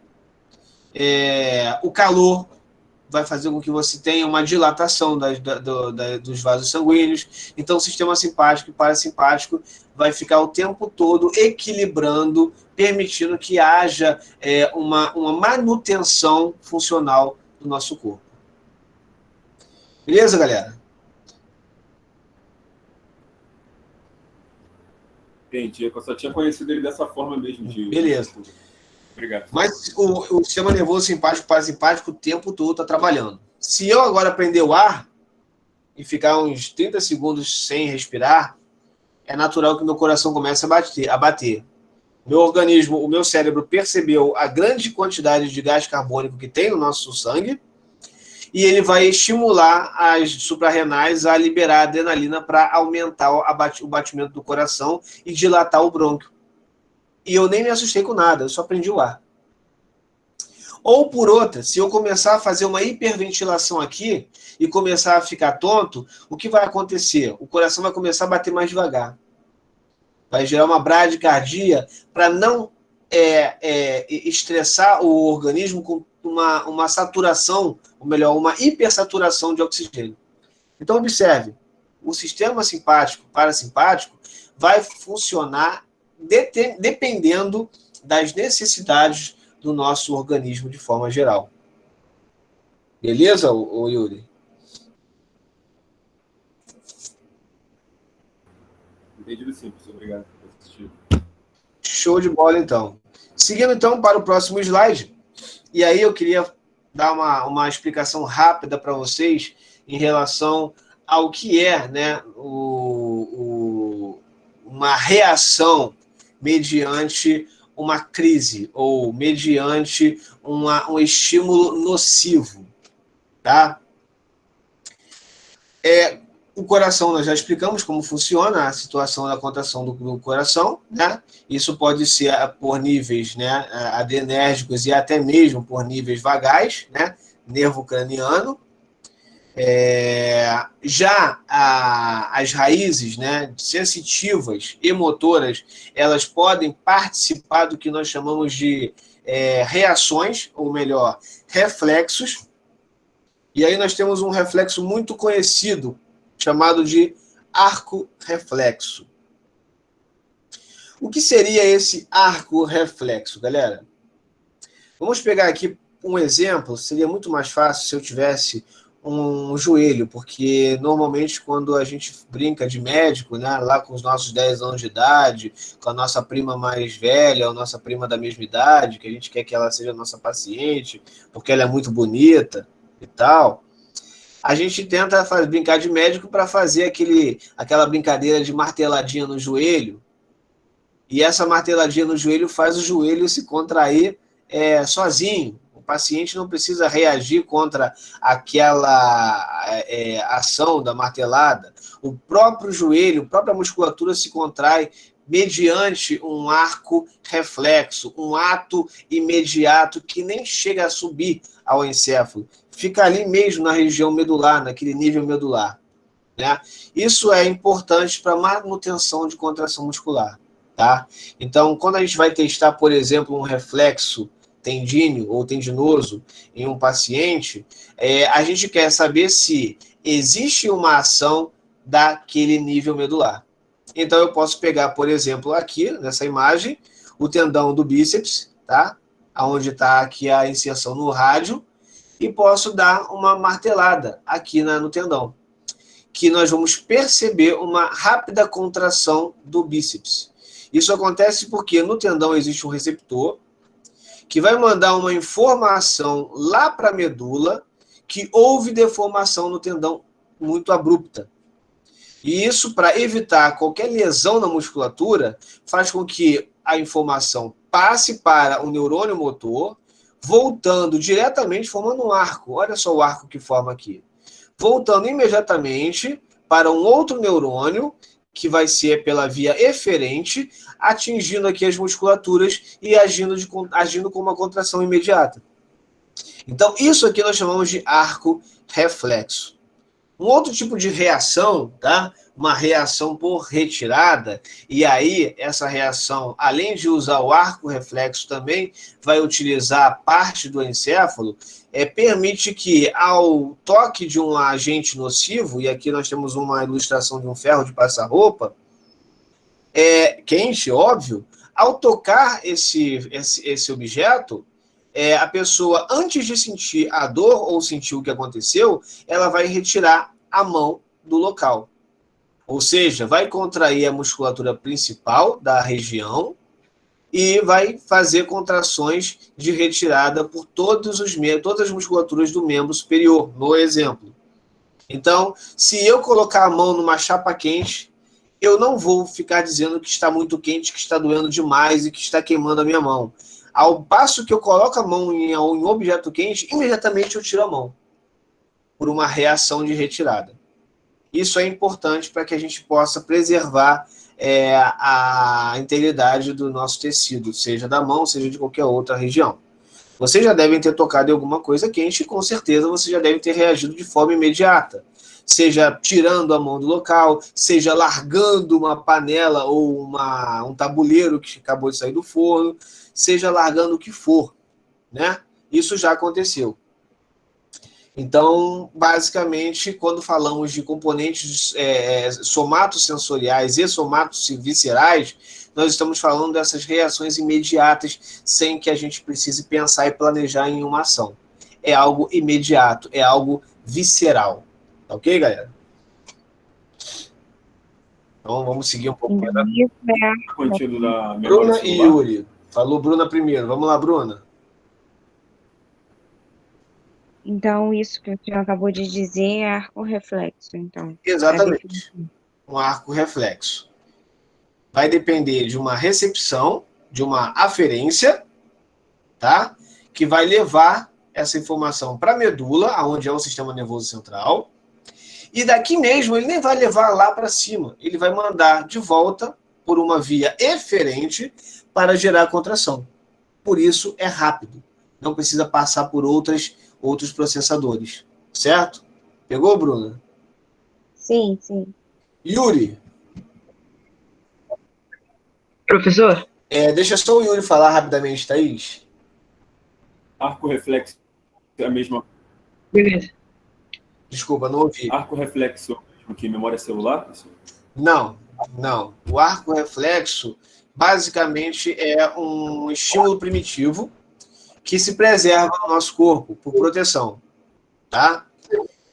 Não é memória celular, na verdade isso aí basicamente é algo intrínseco do sistema nervoso, principalmente das células, que recebe uma grande carga de estímulo e manda e extravasa essa carga de estímulo, levando para vias mais próximas. No caso aqui, um neurônio receptor, né, um neurônio sensitivo, muito próximo de um segundo neurônio, passando para o neurônio motor. Passa direto. Isso não é memória celular. A não ser que estejamos falando de uma reação de retirada, tá? E aí sim, dependendo do tipo de experiência que já tivemos com algo nocivo, a gente pode ter várias formas de responder a esse estímulo, a essa lesão. Pegou, Yuri?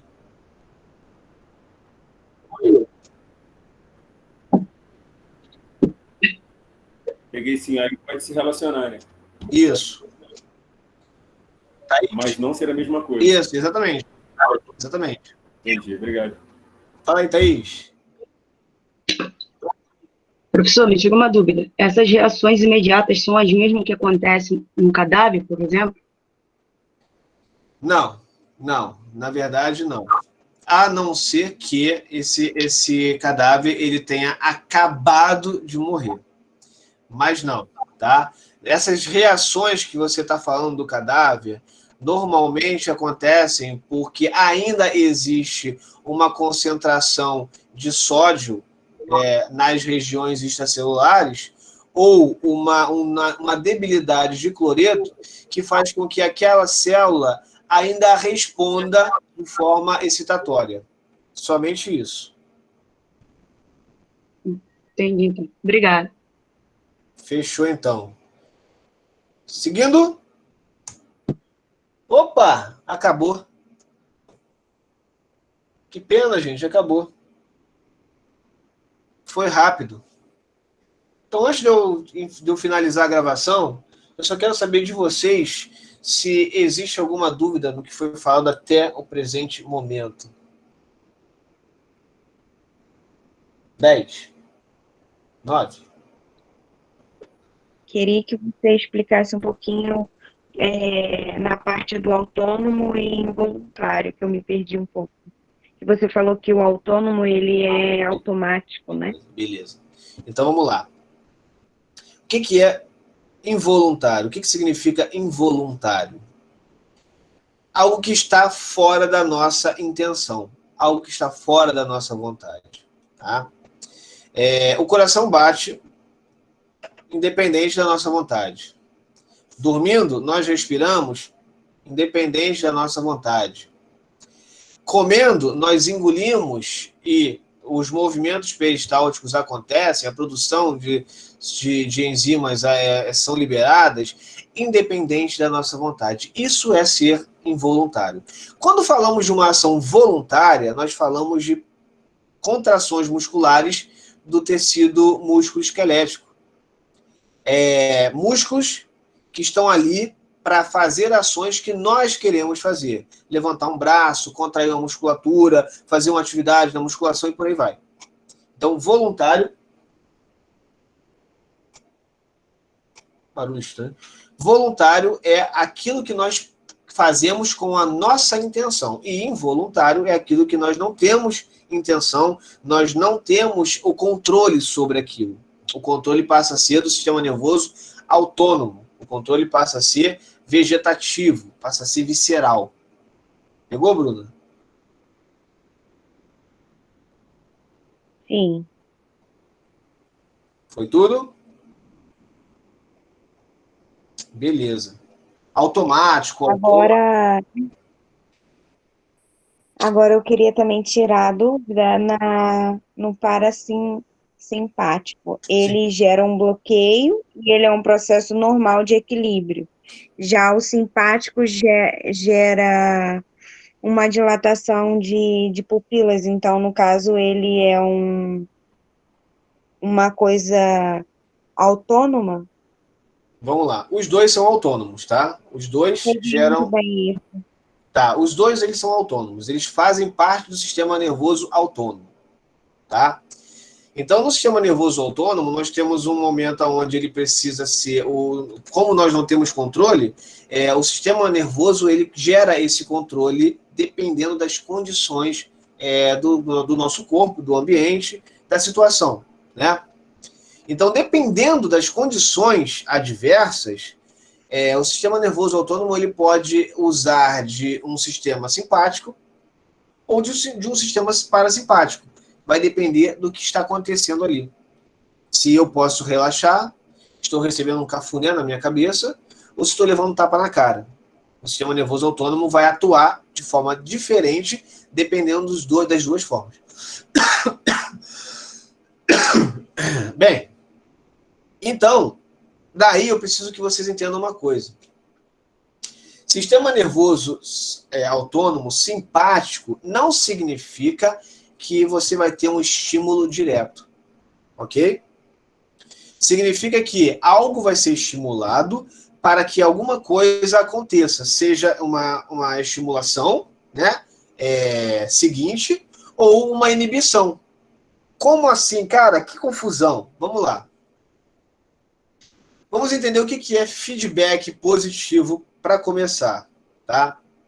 Feedback positivo é quando você tem um estímulo que gera um estímulo, que por sua vez gera mais estímulo e assim por diante. Por exemplo, segurar um peso de 10 quilos na mão e manter aquela contração isométrica.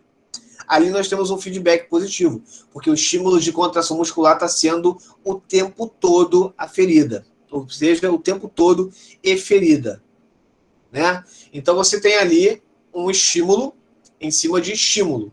Então, nós temos um feedback positivo, uma ampliação. Isso pode acontecer na condição simpática, tá? Isso acontece na condição simpática.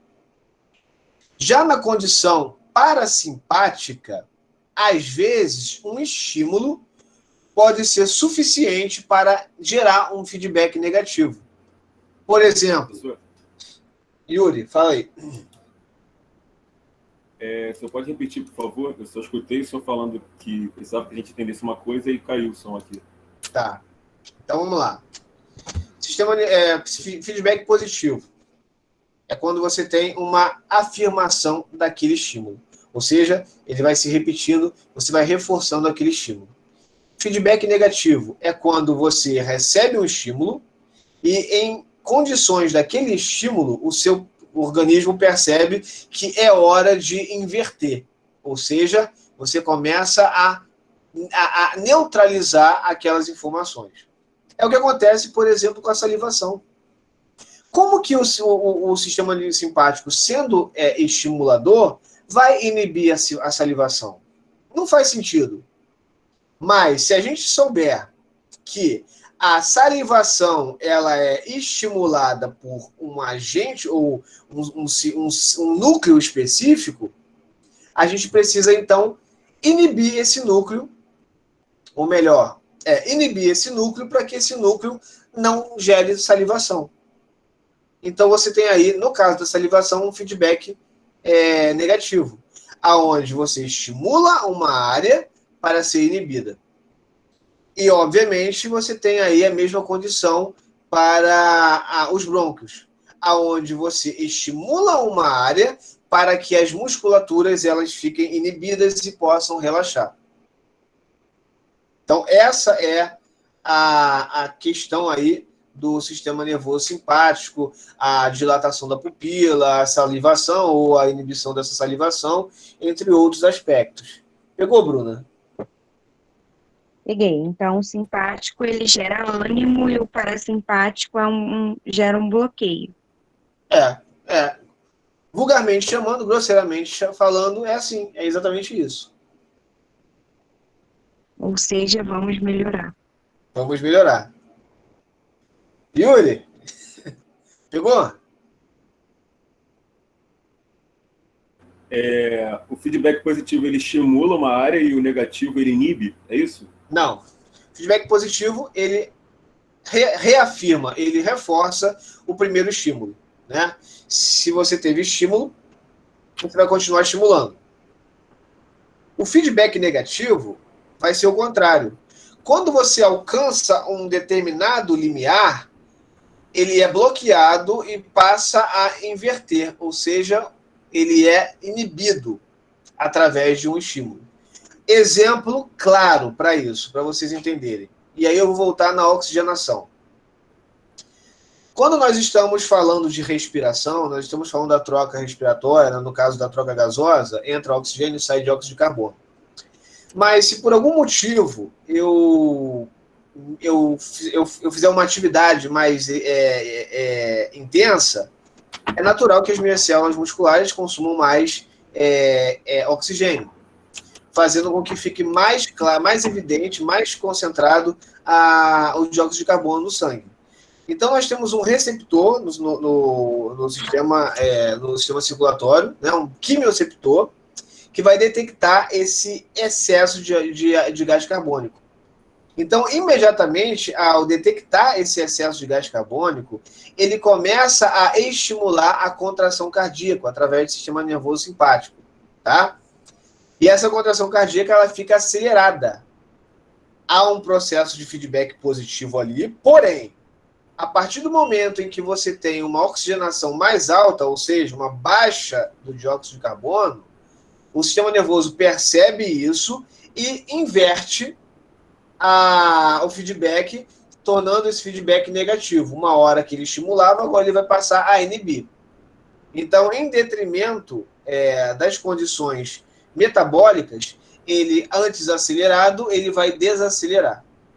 Isso é um feedback negativo. Agora, importante, não se prenda a essa definição para descrever o simpático ou parasimpático, porque isso vai acontecer em ambas as situações.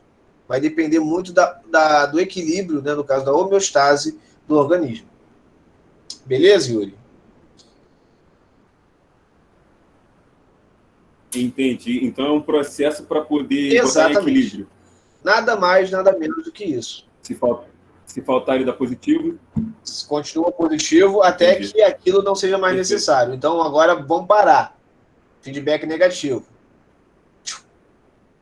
Se precisar, feedback negativo de novo. Perfeito. Feedback negativo. Feedback negativo. E por aí vai. Beleza? Perfeito. Show de bola. Lucas também resumiu bem, né? Simpático é estado de alerta, parasimpático estado de comodidade, relaxamento. Isso aí. Beleza. Se não restam dúvidas, a primeira coisa que eu vou fazer é interromper a gravação para não ficar muito grande e atrapalhar no estudo de vocês. Então, estou aqui interrompendo a gravação. A partir de agora,